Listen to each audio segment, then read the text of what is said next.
your brain, you're in the nerds domain. Come on in, it's about to begin. Hi everybody and welcome back to the Nerds Domain podcast. This week we're talking about a Criterion Collection movie, Kill! You have to say it with emphasis. You do. Yes. I'm here chicken? Yeah, we'll talk about that, I'm sure. Yeah, the chicken. I'm here, no. Oh, no, this different is a chicken? different chicken. I'm here with Shirley. Hello. Johnny. Hi. And Jesse. Yo. Alright, so to devolve real quick since we just started this debate, Johnny loves this kind of stuff. Derail People already, just start yeah. when we get derailed. There's a place up on the north side in Castleton that has a smiley face and the word chicken with an exclamation point. And it's all capital Really? letters Yeah. with an exclamation point. So we have decided that is not chicken, it's chicken! Well, to get it back on track, there is a chicken at the start of this movie. Yeah. And a There chicken is. at the end of this movie. There is. It's there the is. same chicken. And the thing is that a chicken? Because it has webbed feet. It's a chicken. It's an Asian chicken. It's an Asian Everything in Japan has webbed feet. The views of apologize. some of our commentators do not necessarily reflect the views Let's of just be our honest. The as a views whole. of Jestin do not reflect the They're an aquatic culture, They're so... in a club.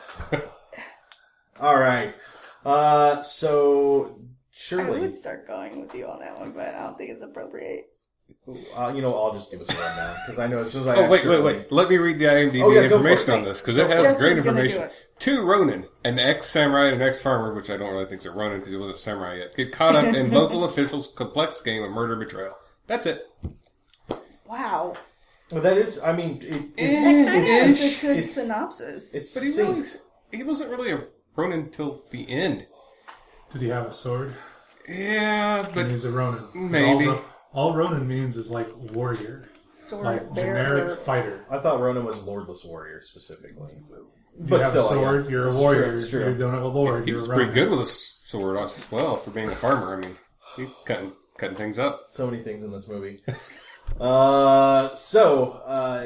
Basically the story follows two characters. One, the former samurai, Ginta, as he and the other character, the ex-farmer whose name I just had on IMDb, I don't know why I shut it down, Hanji. Yeah, well, that's where we go. Or Hanjiro. I think they called him Hanji, didn't they? Yeah. They meet in town at this, what I assume is a border town, because that's what it seemed very much like. They ask him about his traveling papers and all that. They both haven't eaten in 5 days. They have a moment. They have a bromance. Yeah. I thought it was funny. It was funny. It's too hot to be funny. Yeah. It was a little warm. They have a bromance where they connect over not having eaten in 5 days, and then they get involved in the weirdness of Well, then the other politics. important samurai bumps into him and gives him the rice balls. That's true. Because there's 3 main characters in the story. A samurai, the other main samurai shows up and is attacked by a member of the Yakuza, which I just take to mean criminals. Was Yeah, the guy he who was- attacked him in he Yakuza was- also? Because I knew the ex-samurai was currently a Yakuza. Well, he was specifically said that they had defeated his masters. Oh, the yeah, masters you're that were defeated were Yakuza, making him Yakuza. Yeah, that makes sense. So, the Yakuza attacks the current samurai, and they fight him off. But in doing so, the samurai loses his rice balls that the two gentlemen eat very quickly. And that kind of starts our story. Yeah. There's a lot of politics in this. Some samurai, the rest of the samurai buddies show up to kill a government official. They do so, and all of his bodyguard. They were sent to do it by their government official, Which is the guy that decides to kill them. yes, Yeah. As The one who's trying to keep everything as a private affair instead of... Ayuzawa. Ayuzawa? Yes, and he is the Chamberlain. Okay. But then the Chamberlain Ayuzawa kind of turns his back on them turns on them and sends an army after them and decides it was wrong. They're betrayed by their messenger, who's clearly betrayed them because he wanted to be part of the gang and couldn't. They retreat into a small fortress. Chamberlain Ayuzawa sends 2 forces after them, one full of samurai that could be their friends, and one full of farmers with swords that are going to become samurai if they succeed. And there's a standoff, and our ex-samurai buddy kind of brokers a weird peace and works it all out as it goes through. Mm-hmm. It's very interesting. Yeah. I really enjoyed the whole movie. Yeah. I know that's kind of vague, but there's a lot of... the ex-samurai keeps talking about his past and where he's seen this happen before. So he's trying to stop this from happening again here in... I don't know if we ever get the name of the country, or the county or whatever. I think they mentioned it once, but I can't remember what it was. Well, they sent somebody to Edo. They went to Hisago, and... yeah, Edo was the closest large city. Yeah. They did say where they were at, but I can't remember. Yeah, that's all right. This is, according to the Criterion Collection, this is a dark comedy. Yeah, I could see that. I can see that. I see it a little more action-adventure, though. There's a lot more, drama here, I feel like. Well, you see people's fingers getting cut off and things that you don't see in typical samurai movies. This in my book, is a Italian Western. Oh, yeah. Compared to their standard samurai westerns. I thought this was the best Akira Kurosawa movie I ever seen, and then I found out it wasn't him, so that makes sense. It wasn't Akira Kurosawa. Yeah. No, I don't think so. It wasn't written by him, but it was directed by him. Was it? No, you're right. Yeah, I don't think I so. thought this was an Akira Kurosawa movie. No. Well, then... Yeah, it's Hachi Okamoto. Who also did the screenplay. Yeah. And then, it's like with the spaghetti westerns, they're all a little bit more bloody, they're all a bit more comedic, not slapstick like some of the American westerns can get. Yeah. And it just didn't feel, the music was even there for these typical spaghetti westerns. Comedic like Stagecoach was. It wasn't slapsticky, but there was some heavy comedy elements. Yeah. I really thought this was an Akira Kurosawa. It did feel very much like a western, like the opening shots. The music. There's a lot of blowing dirt. The music is very western, while still staying Japanese. I mean, it's very... It straddles a line there very clearly. What did you guys think of the acting? I really liked it. There was... The only character I didn't care for that I felt like I was supposed to care for was the guy trying to get his wife, who was then a prostitute, back out of prostitution. Yeah. And I don't know if I didn't like him because he was against the characters I liked, specifically, or if I didn't like the way he was acted. Okay. Because it seems like if he was just trying to get the money, there'd have been another way to... He didn't feel like a full... There wasn't enough there. It was a little hollow on his acting. Yeah, it didn't feel like he was invested in the character. Yeah. I felt like all of the acting was done really well, and it was very solid and consistent and all those things. I like the older Chamberlain guy. Oh, yeah, he was fun. Because he was something about when you get old like him, you're always hungry or tired or both. And he was always yawning and just enjoyable all around. That's why I was like, okay, I know we've seen this before, because they don't just put a yawning guy in two different movies. Yeah, it's like Kurosawa uses yawning guys a lot. That's almost literally what he said. There was a lot of visuals of the outside, and I feel like they filmed all of this on location. Like, it didn't feel very backlot kind of deals. I don't know if that's just the way that they were in that time. This was a 1968 movie. No credits, really. No. There were quick credits at the beginning, but that's about it. I mean, there was one shot where he was either down in the dirt or looking over something, and the shot over the back, over his shoulder, looking at his face. I'm talking about Ginta. And I was just like, whoa, you can tell that's a stage. Yeah, there were a couple at the beginning when they were fighting they were. But other than that, like out on the hillside where that fort was, at the various residences, eventually our ex-samurai goes after the Chamberlain by himself. He gets the crap kicked out of him. Yeah. Which was interesting, but I don't know. Do you have any thoughts, Johnny? I know this has been a little while since you saw it. Yeah, you're not remembering the details. Like you mentioned every time you guys mention a plot element, I'm like, I know I saw that. I know the yawning guy. I remember the farmer trying to get his wife out of the brothel, Yeah. But like the specific images are lost on me, and I'm just going to blame it on the fact that I've been working 80 hours, a week for a long time. It seems like. Yeah. So I'm sorry that I don't have more to input. I guess I should have rewatched the movie. But I saw what her schedule was and was like, oh, I've seen that. And okay, yeah. It feels like this movie had a lot of imagery in it that I don't get as a non-Asian viewer. Like Cat felt like it had more importance than just being the fact that he doesn't like dogs. Mm-hmm. And it felt like there's a whole lot of symbolism that just went right over top of my head because it focused on things that felt like it should be important. They didn't want to bother the cat. Yeah. They were hiding the fish from the cat because clearly cats just steal your fish. I don't know about that one. Well, it wasn't like a domestic cat.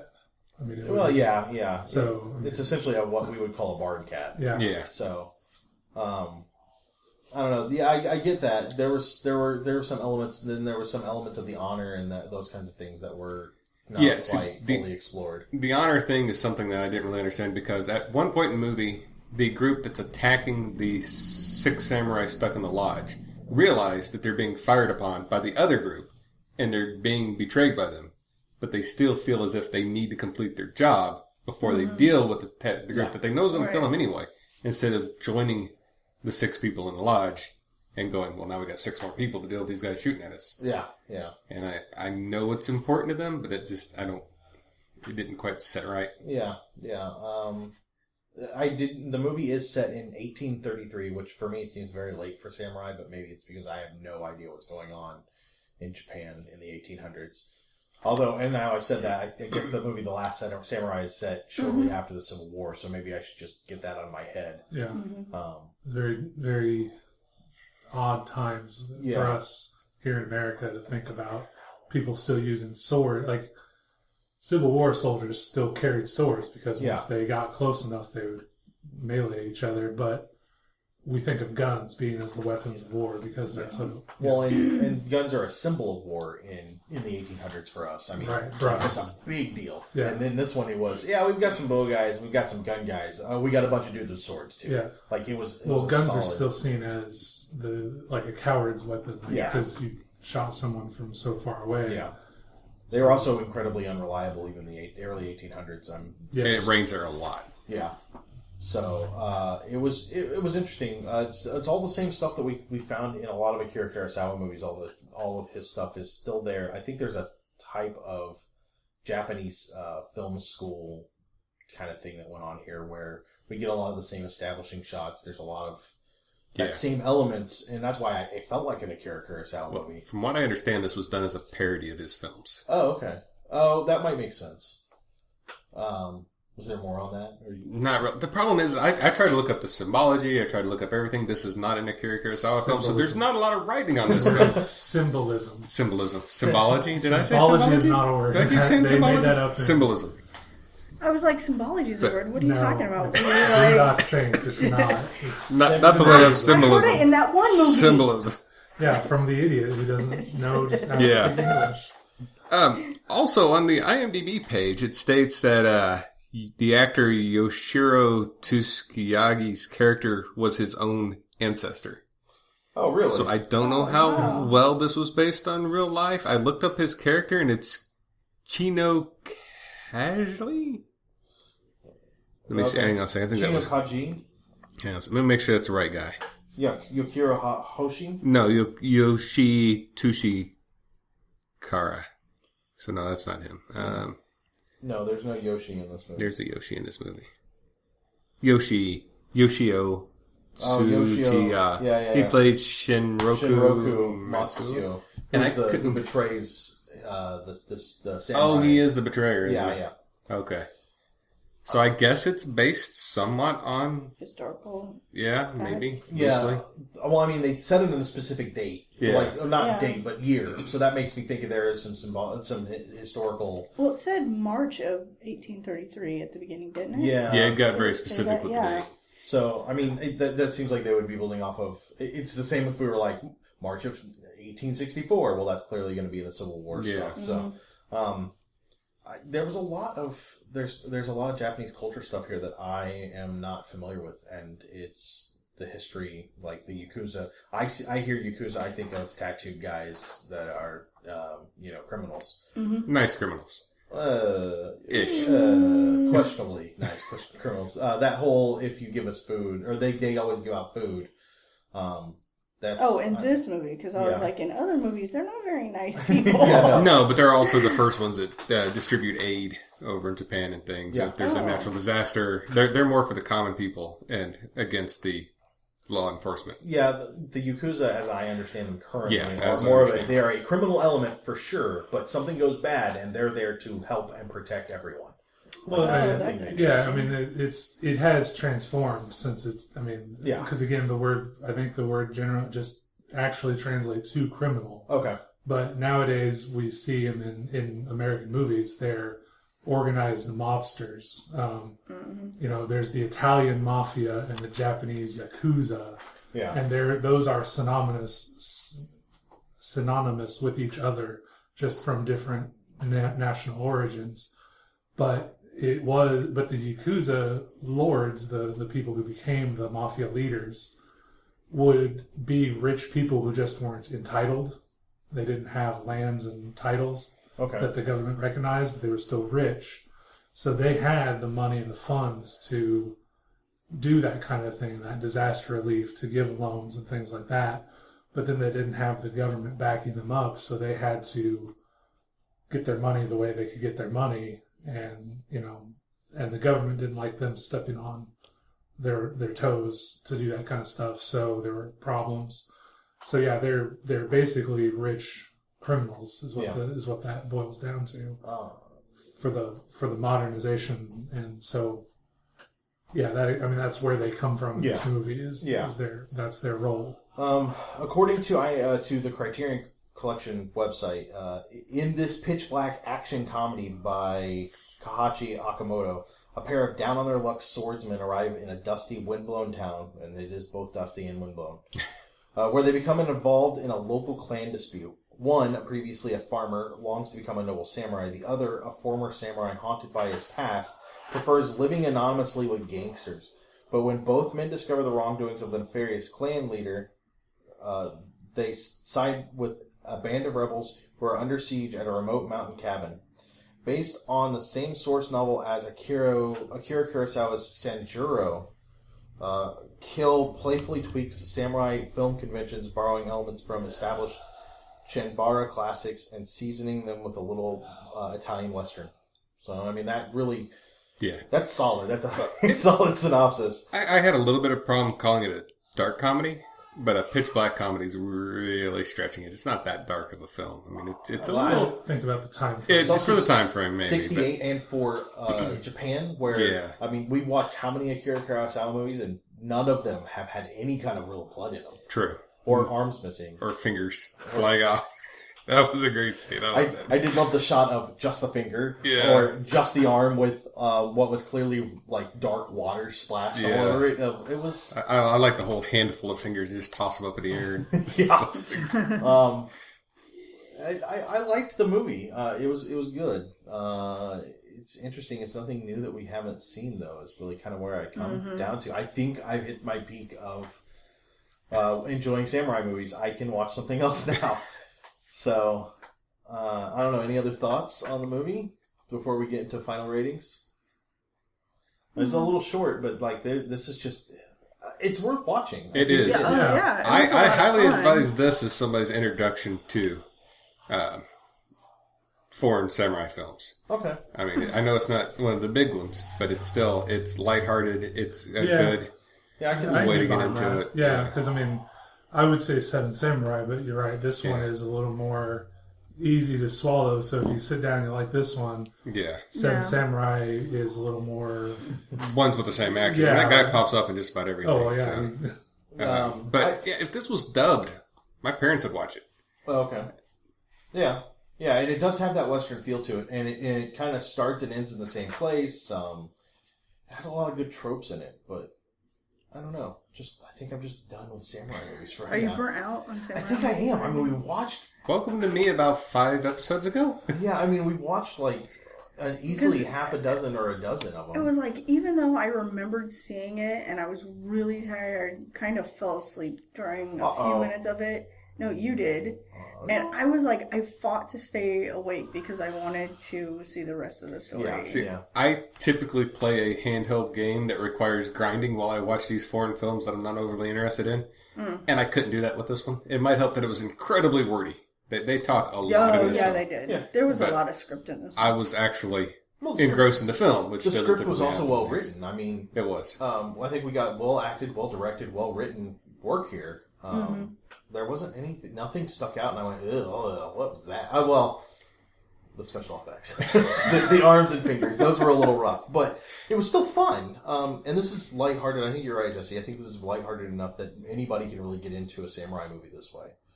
Yeah. So, all right. Well, let's do our ratings. We'll start with Jesse. Out of 5, what do you think? 4.5. 4.5. It's one of the best ones I've seen. Okay. If people like westerns, this is the way to go. Absolutely. Okay. Especially if you prefer the Italian westerns that are the better of the two. Okay, sure. I'll take Clint Eastwood over John Wayne any day. That's an option you can choose to have. John, what do you think? Yeah, I'd go with a 4. I mean, I liked Seven Samurai better myself, but this is a good movie, and I agree with Jesse that if you're worried about a dry, boring movie, this might be the way to gateway into the samurai classics. Okay. Shirley? Yeah, I'd give it a 3. 3? Yeah. Okay. I'll give it a solid 3.5. I like it. It's a positive movie. I think it's much better than Sword of Doom, which I found very slow and boring. And it's not as heavy as Seven Samurai. Yeah. I would put this... Not to spoil anything, but it has a happy ending, which doesn't happen in a lot of samurai movies true as well. True. Yeah. It has a happy ending instead of like Seven Samurai where it sorta had a happy ending. I mean, the town was saved, but not really. I mean, like this has a full on like yay, nobody got screwed kind of. Well, one guy does, but I didn't really like him anyway. I did like the weird sexual analogy where the guy could lift up the middle of the house by the pole and put his sandal underneath it before the lady, but not until couldn't after.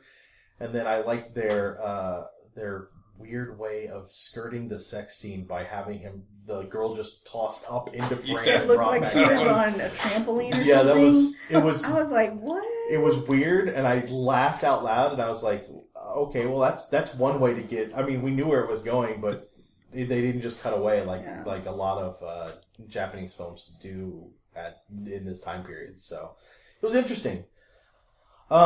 Jesse, what's our next movie then? If you're done with samurai movies, I want you to tell us what our next Criterion Collection movie is.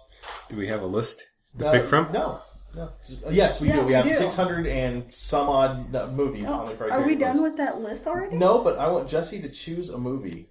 Let's see. Did we watch Chronos yet? Yes, we did. Yeah, it was a good one. Yeah, it had what's his face with the big chin and ugly face. Ron Perlman. That's it. Yeah. This is true.